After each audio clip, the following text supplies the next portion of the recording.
Hi guys, welcome to Annie's Math and Science. In this video, we are going Math and Science.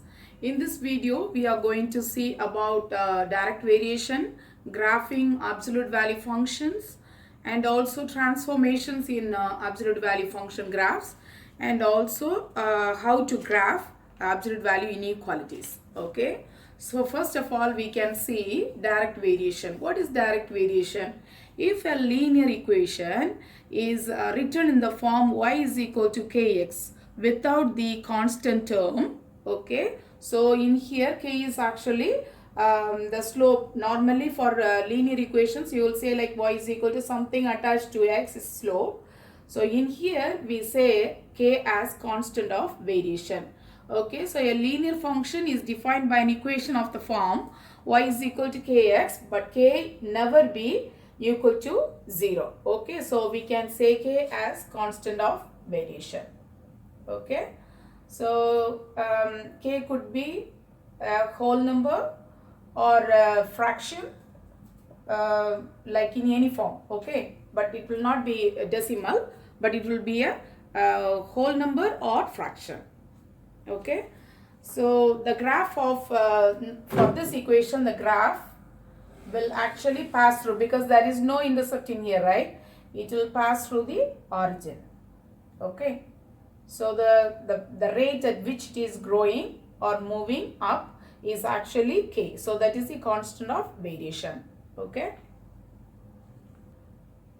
in this question we are going to see whether if this function is this relation is a direct variation or not. Okay, so from a table, how can you find whether it is a direct variation or not? You know that y is equal to kx. We can write k is equal to y over x. So when you divide y values by x, if the k value is constant for all the ordered pairs, then we can say it as a direct variation. In this case, first of all, like k is equal to y over x, y value is negative 2 and x value is minus 6. So when you divide y by x, k is equal to minus 2 over minus 6, which is equal to 1 over 3. Okay, so for the first relationship, you are getting first ordered pair, you are having 1 over 3 as k value. The next one is also, so k is equal to, what is the y value in here? 1 over x value is 3, so which is equal to same as the first one, right? We can check for the other one also. So k is equal to what is the y value in here? 4. So 4 over 12, which is equal to when you have to simplify this one, divided by 4, which is also equal to 1 over 3. See the difference, like the y over k value is actually same for all the relations, for all the ordered pairs. So we can say this thingy is actually direct variation. So this is how you can find whether it's a direct variation or not from a table. We are going to see one more example.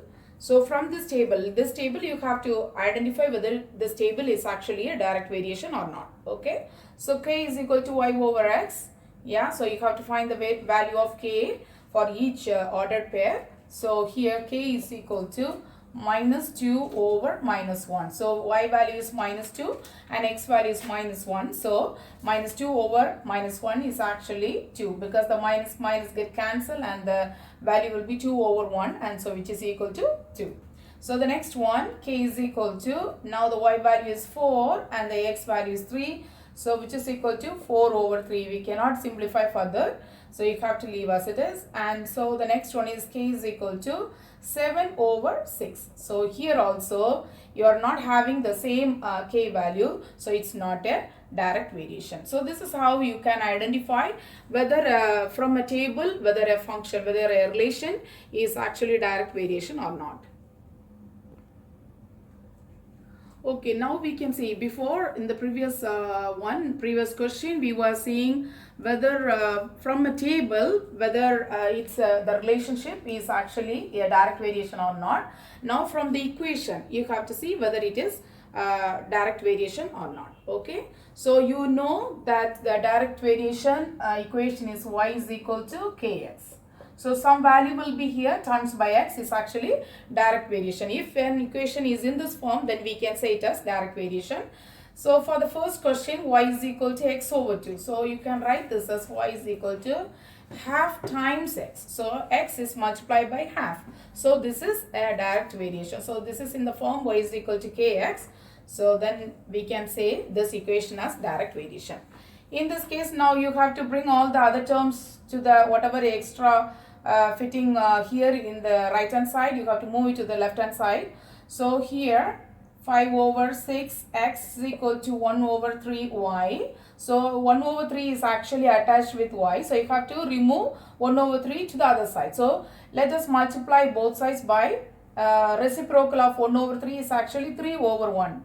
So here also you can multiply by 3 over 1. So this will be gone. So only y will be left in here. And so in here when you multiply, 3 times 5 is 15 over 6. So when you simplify this further, both divided by 3, which is equal to 5 times 3 is 15 over 2. That is equal to x. That is equal to y. Okay. So here you have to simplify this one. So when you simplify, you are getting 5 over 2 times x is equal to y. So this is also in the form of direct variation. So this is also a direct variation equation. Okay. The next one, let us move the 7x to the other side, minus 7x, minus 7x. So this is gone. So 4y equals minus 7x plus 10. Okay. So now you can get rid of this one, like 4. So you have to divide all the terms by 4. Okay. So when you are dividing something with one term, like 4, if you are dividing 4 in the first term, means you have to divide each and every term by 4. So this will be gone. So y is equal to minus 7 over 4x plus 5 over 2. So when you simplify this one, it will become 5 over 2. So this is actually linear equation. It's not direct variation because the y-intercept is there. So it's not a direct variation because it's not in the form y is equal to kx. So it's not a direct variation. Okay. In this question, we are going to find the missing value for the direct variation. Okay. So there are two pairs are given. So one pair is actually if y is equal to 4 when x is equal to 3 and find y when x is equal to 6. Okay. So which means first of all you have to use the direct variation equation y is equal to kx and find the value of k. Okay. And now then you have to use the k value and x value to find the value of y. Okay. So the first pair is x value is 3 and y value is 4. So 4 equals k times 3. Okay. So divide both sides by 3. So this is gone. So k is equal to 4 over 3. So this is the value of k now. Okay. Now we can go to the next pair. Y is equal to kx. Y value you have to find and k value already found, which is 4 over 3 times x value is 6. Okay. So now you can cross out and find the answer, or otherwise you can multiply 4 and 6 and divide by 3. 6 times 4 is actually 24 over 3, which is equal to 8. So now the value of y is 8. Okay. So when x value is 6, the y value is 8. We can see one more example. In this question, if y is equal to 10 when x is equal to minus 3, you have to find x when y is equal to 2. So from the first pair, you have to find the value of k. So y is equal to kx, and so y value is 10 and k value you have to find and x value is negative 3. Okay. So you have to divide both sides by negative 3. So this is gone. So k value equals negative 10 over 3. Okay, so you can write the negative term to the numerator also. Both of them are same. Okay. Now you found the value of k, and now for the next pair you have to use the value of k and y value to find the value of x. Okay, so y is equal to kx and y is actually 2, which is equal to k value is negative 10 over 3 times x. Okay, so now you have to find the value of x, so you have to get rid of minus 10 over 3, right? So you have to flip this number. So if it is a fraction, you have to flip this number because you have to get rid of this one. So minus 3 over 10. Okay, here also you have to multiply by minus 3 over 10. So this will be gone. Minus and minus will be cancelled, like it will become positive, and 10 and 10 get cancelled, 3 and 3 get cancelled, so this will be gone. So only x will be left in there, and here this is minus 6 over 10. And when you simplify this further, divided by 2, which is equal to x is equal to negative 3 over 5. So the value of x is negative 3 over 5. And so you can write the ordered pair as negative 3 over 5 times y value is 2. Okay. In this question, we are going to see about absolute value functions and graphs. How can you graph the absolute value function? So first of all, you have to see what is inside the absolute bar. So which is 3x plus 3x plus 12. You have to equate that is equal to 0. Okay. So 3x plus 12, 3x, and then you can subtract 12 both sides. This will be gone. So 3x is equal to negative 12. So now you have to divide both sides by 3 to get the value of x. So this is gone. So x is equal to negative 4. So you got the value negative 4, right? So this must be the middle term, middle number. Okay. And now you have to make a table and find the y values for some x values. Okay. So this is x and this is y, and now you have x is equal to negative 4. So we can see two numbers after negative 4 and two numbers before negative 4. So negative 4 you can write it here, yeah. And so now you can write negative 3 or negative 5, negative 6, and this will be negative 3 and negative 2. Okay, so two numbers before negative 4 and two numbers after negative 4. So now you have to substitute for this one in here and find the value of y. So for now negative 6, for negative 6, what will be the value of y? Okay, so you have to substitute in here. Negative 3 times negative 6 plus 12, which is equal to negative 18 plus 12, which is negative 6, right? Negative 6 means the absolute value of negative 6 is 6. Okay. And now you have to substitute 5 in here. So 3 times minus 5 plus 12. So 3 times minus 5 is negative 15 plus 12 is negative 3. So absolute value of negative 3 is 3. And now you can find for 4. So 4 is actually 3 times negative 4 plus 12. So 3 times minus 4 is negative 12 plus 12 is actually 0. So this will be 0. And next you can find for negative 3. 3 times negative 3 is negative 9 plus 12, which is equal to 3. So absolute value of 3 is actually 3. Okay. And then you can find for negative 2. So 3 times negative 2 is negative 6 plus 12, which is actually 6. Okay. So absolute value of 6 will be 6 only. Okay. So these are the points. Now you found the points and now you have to plot it in the graph. Okay. Negative 6 and 6. Actually, we have to extend the graph. 6 and this one also negative 6. So negative 6 and 6 is actually, this is the x term and y term is also, so this is the point. And now negative 5 and 3, negative 5 and 3. So this is the point. And 4, negative 4, 0. Negative 4, 0 is here. And negative 3 and 3. So negative 3 and 3 again in the same line.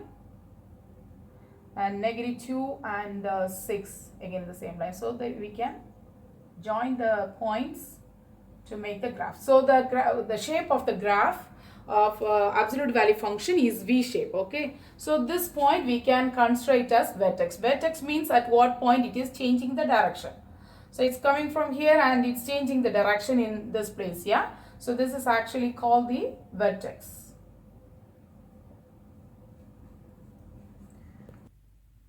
This question is about writing two linear equations. So now you have to graph y is equal to absolute value of 3 over 2x plus 4 minus 3. Okay. So like you know, like for absolute value, whether it is a positive value or negative value inside the absolute value, the answer will be positive, right? So there are two possibilities in here. So first of all, you can bring the 3 to the other side so that only the absolute value will be left in the right hand side. Okay. So plus 3 in here. So the equation will be y plus 3 equals absolute value of 3 over 2x plus 4. Now there are two cases. One is this one greater than or equal to 0. The other one is less than 0. Okay. So when 3 over 2x plus 4 is greater than or equal to 0, which means positive value. And the other one is when 3 over 2x plus 4 is less than 0. Okay, two values are there. So in this case, like you can write the equation as it is without the absolute bar. You can write the equation. Okay, so in here y plus 3 equals 3 over 2x plus 4, because 3 over 2x plus 4 is greater than or equal to 0, which is positive, right? So you have to write as it is. And now we can rewrite the equation as slope intercept form. So minus 3 here, minus 3 here. So y equals negative 3 over 2x. This will be gone. 4 minus 3 will be plus 1. Okay, so this is the first equation. The second equation is y plus 3 is equal to minus 3 over 2x plus 4.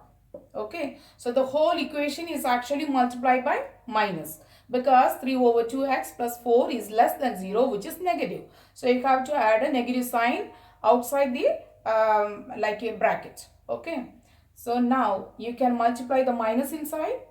Minus 3 over 2x minus 4, which is equal to y plus 3. Now you have to remove the 3 to the other side. Minus 3 minus 3. So this will be gone. And the second equation is y is equal to negative 3 over 2x minus 7. Okay, minus 4 minus 3 will be negative 7. Okay, so this is the second equation. Now we can graph these two equations. Okay, so y is equal to 3 over 2x plus 1. That's one equation. The other one is y is equal to negative 3 over 2x minus 7. In this case, now we are going to graph the equations without making a table. So here see, this is the y-intercept and this is the slope. 3 over 2 is the slope. Okay, so y-intercept means you have to plot a point here. This is actually y-intercept means when x is equal to 0. So when you put x is equal to 0, the whole term will be gone and only 1 will be left in there, sir, right? So the y-intercept is actually 0 and 1 and slope is equal to 3 over 2. Okay, in this case, the y-intercept is 0 minus 7 and slope is equal to negative 3 over 2. Yeah. Okay, so now first for the first equation, 0, 1 is the first point. So 0, 1 is right here and slope is 3 over 2. So 3 over 2 means this is rise over run. So you have to go up 3 units and 2 units to the right. Okay, so you have to go 3 units up, 1, 2, 3 and then 2 units to the right. So this is the second point. And now when there are 2 points, you can make a line. Okay, so this is one line and the other one is actually m is equal to minus 3 over 2 and the y-intercept is 0 minus 7. 0 minus 7 is this point, right? 0 minus 7 is this point and you have to, this is negative, so you have to go down 3 units. So 1, 2, 3 units to down and 2 units to the right. 1, 2 here. Okay, so now we can draw another line. So these are the So this will actually intersect in here. Okay, these are the lines, linear equations, and also graphs for two linear equations using absolute value functions. Now we are going to see about families of functions. Family of functions is made up of functions with certain characteristics. For example, for absolute, now you are talking about absolute value function. So I can say like, okay, so the parent function is y is equal to absolute value of x. So this is a parent function, right? So whatever produced, whatever shifted or transformed from here will be the offsprings of this parent function. Okay. So this is actually having a certain characteristic, means this one, the graph will be V shape. Okay. So the graph of like absolute value function will be V shape. Okay. So parent function is the simplest function with these characteristics. The equation of the functions in a family resemble each other. Even the graphs will resemble each other. Offspring of parent functions include translations, stretches, and shrinks or compressions. Okay. So first of all, we can talk about translation. Translation means shifting to the right or left or up or down, like that. Okay.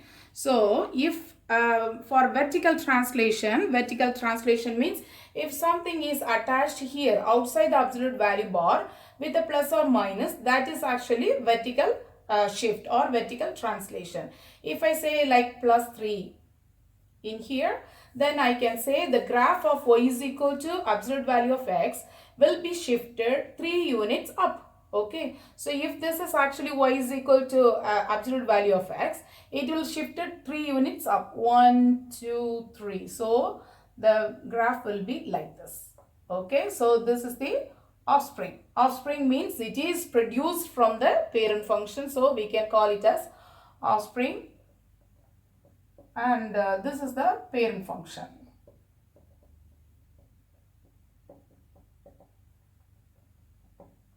Okay, and now if I make this as minus 3, this is plus 3 and this is minus 3, means the graph is shifted 3 units down. So this is vertical translation, 1 2 3. So the graph will shifted 3 units down.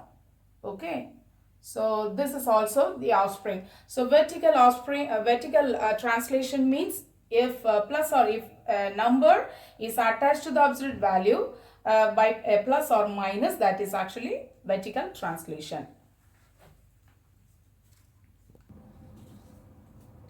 So we have already seen vertical translation. Vertical translation means if something is attached outside the absolute value bar by a plus or minus, that is actually vertical translation, which means plus means shifted up and minus means shifted down. Okay, horizontal translation. Now we can see what is horizontal translation. Horizontal translation means if something is attached inside the absolute value bar, then it is actually horizontal translation, which means y is equal to f x minus 3 is there. Yeah, then that is actually horizontal translation. If something is attached with x, that is horizontal translation. So in this case, this is the original one. Yeah, and that is a parent graph, and the offspring will be, it will shift it. This is actually minus means you have to shift 3 units to the right. So 1 2 3. So the graph will be shifted here 3 units.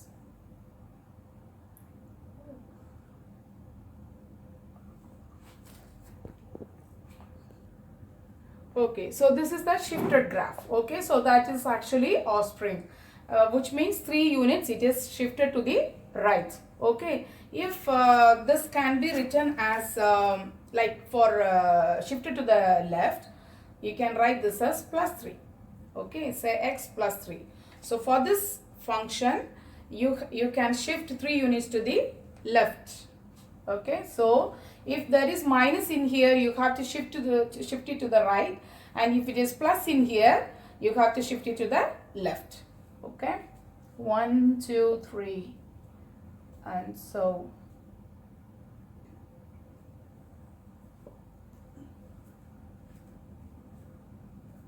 Okay, so these are the parent functions. So when a graph is actually shifted horizontally, like +3 means the numbers will be attached with x, that's the first thing. And also like whatever, how many numbers in here, if it is plus, you have to shift to the left and that many units. Okay, if it is +3, you have to shift 3 units to the left, and if it is -3, then you have to shift 3 units to the right. Okay, so this is actually vertical translation and horizontal translation. So now you have learned about translations. Now we are going to learn about stretches and compressions. Okay, one more thing we have to see in between, like you have seen vertical translation and also horizontal translation separately, right? If the both translations are together, coming together in a equation, how can you graph the function? Like for values h and k, so in this case, like I have already told, the turning point is actually vertex. So the value of vertex is actually h and k. Okay, so in this case it is 0, 0 because it's a parent function. Okay, so the value of h and k, so the equation can be written for values h and k, y is equal to x minus h, absolute value of x minus h plus k. Okay, so you can write the combined transformation as f of x equals x minus h plus k. Okay, so if the value of k is positive, then you have to shift up, and if it is negative, you have to shift down. In this case, if the value of h is positive, you have to shift to the right, and if it is negative, the minus and minus will become positive, so you have to shift to the left. Okay, so this is the combined translation. But in here, there is an example given here. How can you graph this one? So f of x is equal to absolute value of x minus 5 plus 3, right? And so in this case, like the value of h and k is actually 5 and 3. So you have to move the original function 5 units to the right and 3 units up. Okay, and then you have to graph the function. So 5 units to the right means 1, 2, 3, 4, 5, and 3 units up.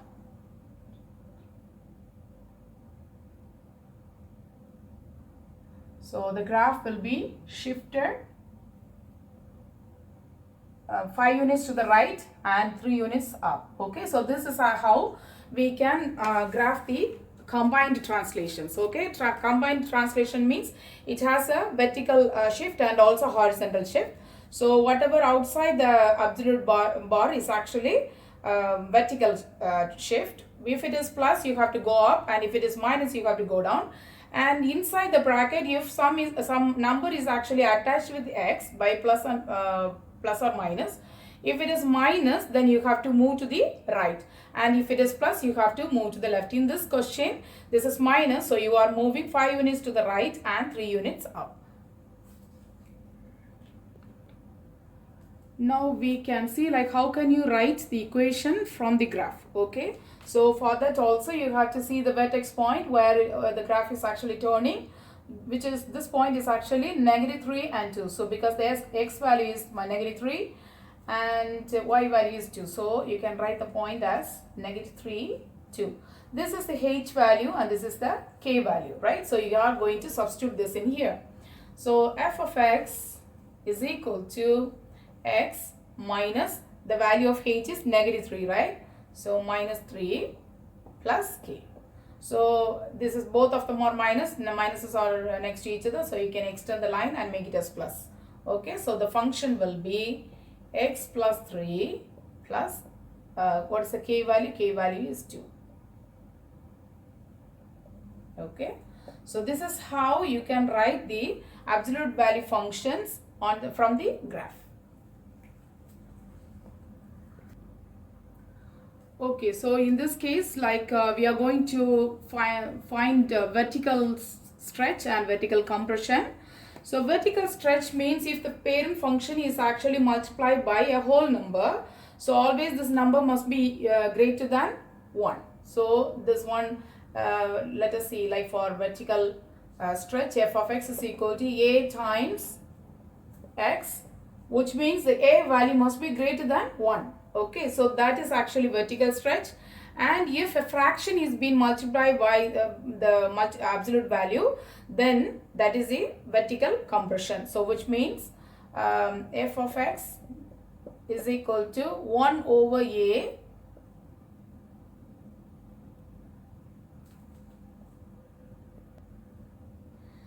for vertical compression, the equation will be f of x is equal to a times absolute value of x.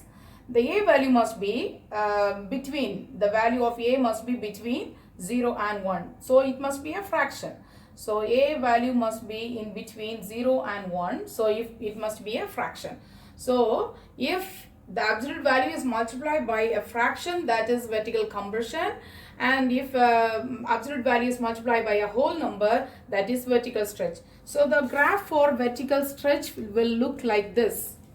So it will be narrower than the parent function. Okay, so that is for vertical stretch. And for vertical compression, it will be wider. Okay, so like this, it will be wider than the parent function. So this is vertical shrink or compression. So vertical shrink means like vertical stretch means it is multiply, all the y values must be multiplied by the same factor which is greater than 1. Vertical shrink means it reduces y values by a factor between 0 and 1, compressing the graph vertically. Okay, another word you can say vertical stretch means stretching of the graph away from the x-axis, and vertical shrink means squeezing of the graph toward the x-axis. Okay, so this is what it means, vertical stretch and vertical compression. If you want to draw the graph to the particular to the exact measure, then you have to take some x values in the negative side and also positive side, which is like I can show you one example. So the x and y values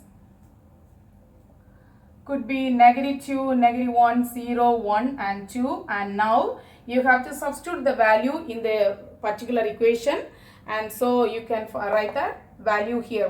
You can find the y value and you can plot it so that the graph will be drawn perfectly. Okay, so for horizontal stretch, you have to multiply a number with x. Yeah, so but the number must be greater than 1, so it must be a whole number. Okay, so for horizontal compression, you have to multiply a factor with x, which must be the value of the number must be between 0 and 1, so it must be a fraction. Okay, so when you are graphing this one, horizontal stretch means what? Stretching of the graph away from the y-axis. Away from the y-axis means it will be wider. Okay, so this is horizontal stretch, so it will be away from y means it will be wider. Okay, so this is horizontal stretch. Okay, and what is horizontal compression? Horizontal compression is squeezing of the graph towards the y-axis. So squeezing towards the y-axis means it must be inside. Okay, and so this is horizontal compression. Okay, so for horizontal stretch, it is actually going away from the y-axis, so it must be wider, and horizontal compression means it is squeezing towards the y-axis, so it must be narrower. Okay, and if you want to draw the graphs exactly like according to the ordered pairs, you have to make a table and select some x values which is negative, and 2 negative values, and 0 and 2 positive values, and substitute in these equations and find the value of y, and you have to graph them. Okay. Okay, reflection over x-axis. This is the next transformation. Okay, reflection over x-axis means like here the reflected one will be upside down. It's same like mirror. Okay, so when you see like the left hand side will be shown as right hand side in the mirror, right? So same like that, it is reflected over the x-axis means it will be, it's open upward now. The reflection over x-axis means it will open downward. Okay, so this is actually the parent function and it is just directly like reflected, so we can draw a line downward, like a graph downward, which is the reflected one. Okay, so this is the reflected one. Okay, so the reflected one means you have minus sign outside. Okay, minus sign outside the absolute value, that means reflection. Okay, so it depends on the numbers. In this case, like this is -1, and sometimes if it is -2 means you have to calculate according to, like you have to substitute the values according to you to find the value of y, and you have to reflect it. Anyway, if there is a minus sign outside the absolute value, which means like it's actually a reflection over the x-axis and it will be upside down. Okay. Okay, so now we are going to see two variable inequalities.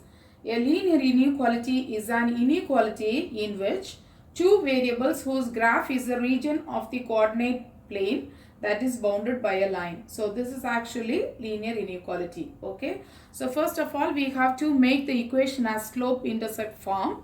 So which means you have to get rid of 4x minus 4x minus 4x, and this is gone. So 2y is less than or equal to negative 4x plus 4. Okay, now you have to get rid of 2 divided by 2 divided by 2 divided by 2. So this is gone. So y is less than or equal to negative 2x plus 2. Okay, so this is the inequality equation. So when we graph, if it is less than or equal to, then you have to use solid line. So if it is less than or equal to or greater than or equal to, you have to use solid line. Okay, if it is just greater than or less than, you have to use dashed line. Okay, so in this case, like you have to draw a solid line. So you have the intercept and also slope. So intercept is what? 2. So 0, 2. So actually the point is actually 0, 2, and m is equal to -2. So you can write it as -2/1. Okay, it must be a fraction, then only you can move up or down and to the right. Okay, so 0, 2 is this point, and then -2, 1. So -2, 1 means you have to go 2 units down, and 1 unit to the right. Okay, and now we can join these two lines and you have to draw a solid line because it is less than or equal to. Okay, so y is less than or equal to, right? So now you have to graph, because this is actually, so this is just y is equal to -2x plus 2. But if it is like a inequality, you have to shade up or down to show the region where it is covering. Okay, so y is less than or equal to -2x plus 2 means this is less than or equal to, so you have to shade down. Okay, so if it is greater than or equal to, you have to shade up. If it is less than or equal to, you have to shade down below the graph. Okay. Okay, so in this example, y term is actually in the right hand side. So first of all, you can switch the sides. Okay, so -y plus 2. When you switch the side, you have to change the sign also. So it's greater than x over 3. And now you have to get rid of 2. So -y like -2 both sides. Okay, so it's greater than, this is gone, so it's greater than x over 3 minus 2. Okay, now you have to get rid of this minus sign also. If y value is actually, y term is negative, you have to divide all the numbers by -1, and also you have to change the sign. Okay, so divided by -1, divided by -1, and divided by -1. And so this will become y, and you have to change the sign, so it is less than, and this is negative x over 3 and plus 2. Okay, so now the y intercept is actually 0, 2, and slope is equal to -1 over 3. So because minus x over 3 means -1 over 3 times x, right? So the slope is actually -1 over 3. So you have to use these two things and to plot the graph. Okay, so this is actually less than is actually a dashed line. Okay, so there is no line in here, so you cannot use solid line in this case. You have to use dashed line. Okay, so first we can graph it. So plus 2 means you have to plot in here, and this is negative 1 over 3. So negative 1 means you have to come down 1 unit and 3 units to the right. 1, 2, 3. Okay, and then you have to use dashed line.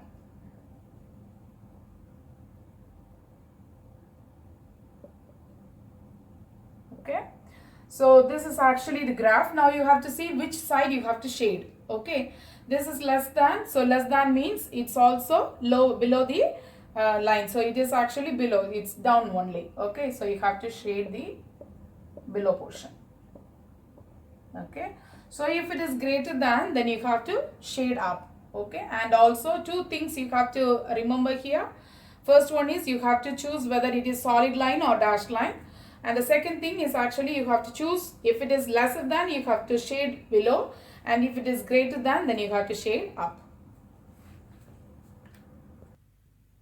So in this question we can see how to graph absolute value inequalities. Okay, so first of all you have to graph it and then decide which side you have to shade. Okay, and now here it's x plus 2 minus 3, so the h value is actually minus 2, because because already in the parent function f of x is equal to x minus h plus k, you have minus, right? So when you put minus of minus 2, it will become plus. So the h value must be negative. If it is negative, then only you will have plus sign in here. So h is equal to minus 2 and k is equal to negative 3. So first of all, you have to plot this one. Yeah. So minus 2 is actually this one, and the negative 3 is actually negative 2 this place. Okay, so this is the vertex, and you can see a reflection in here, right? So this is a reflection, and so you can draw the line. This is actually just greater than, so you have to use dotted lines. Okay, and this is greater than, so greater than means you have to shade up. Okay, so this is how you can like graph absolute value inequality. Okay, so upper side means the whole thing. Up here will be shaded.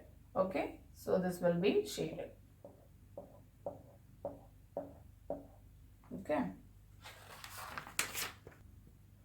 in this case the equation, like the graph is given and you have to write the inequality. Okay, so you know the vertex is actually minus 4 and 3. Yeah, and it's shaded down, and this is a solid line. Three things we know, right? Now you can write the equation. So the normal equation is like f of x is equal to x minus h plus k, correct? And then the value of h is actually minus 4 and value of k is actually 3. Okay, now you have to substitute the values in here. So, and also this is actually shaded down. We can write this as f of x is less than or equal to, because it's a solid line, and so, and also shaded down, so you can write less than or equal to, and then you have to substitute the h and k values. X minus of minus 4 plus k value is 3. Okay, so the equation inequality will be f of x is less than or equal to x, and you can extend this line and make it as plus 4 plus 3. Okay, so this is the like inequality. So from the graph inequality graph, you can write the inequality by seeing whether it is a solid line or dashed line, first thing, and you have to see what is the vertex, yeah, and which portion it is actually shaded. Okay, so if it is less than upper shaded up means it is greater than or equal to. If it is solid line or dashed line means just less than or greater than, and if it is solid line, less than or greater than or equal to. And like you know what place it is turning is actually the vertex, so you can the h and k value, so you can substitute in the parent function and you can write the inequality.